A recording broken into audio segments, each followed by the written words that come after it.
going to look at the object we're designing in this tutorial. So it's this kind of triangular shape with a circular top, with a hole in the middle. So we're going to start off with File, New, go into a new part. I'm going to go into the sketch in the top left hand side and sketch. This will again bring us up the different planes available. I want to draw this from the front. So on here we're going to use a few different tools today. We're going to use this line tool to draw a straight line. And from before we can, once we have drawn a line, we can use the escape button to say that that's complete or confirm. I can use the smart dimension to get accurate measurements. So I want this to be 100 millimeters long. So that line's 100 millimeters. I want to draw this to get the idea of the triangle. I need a center point on here. Within the line tool, there's a little drop down menu.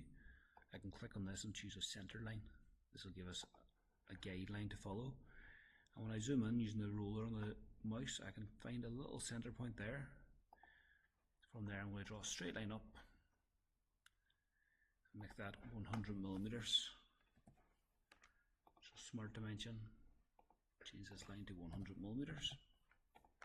At the top of here, what I want to do, confirm this. I'm going to draw a circle for that circular top we were looking at before.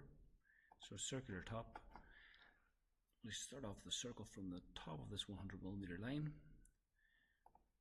Drag it out to form that circle and use smart dimension to get the accurate measurements. So I want this to be 40 millimeters. Confirm.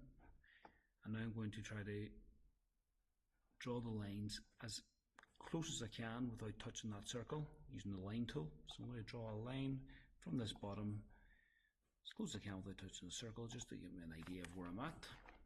A new line on the other side.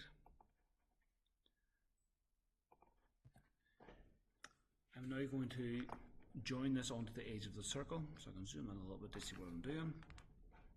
I can click on the circle, hold down the control button on the keyboard, and on the left line now I'm going to click on it. And the left hand side says I'm going to add a relation, so that's a tangent I want to create. When I click that, it joins up together. Confirm it, and the same on the other side. Click on the circle, hold down control, the second line, and choose a tangent. Now you can see that although they're joined, it's much too long and it hasn't formed the overall shape I want. So I'm going to use the Trim Entities tool at the top. I'm going to click on this and make sure it says trim to the closest, so that'll be the closest point. I'm going to trim off using the left click on the mouse, 2 extra lines, and then inside the circle we need to remove this line. That gives us that overall triangular shape. Now you can see it's all gone shaded for our overall dimension. I'm going to confirm the trim. I'm going to go to features on the top left hand side. Now I want to make this 3D, so again we're going to use extruded boss base and make this 10 millimeters thick. Confirm it. I can change the orientation to have a little look around to see what it looks like at the minute. And then the spacebar, I want to get the isometric view. What I need to do is remove that inside shape. If I want to sketch, I want to sketch on the surface this time, so it's offset on the surface.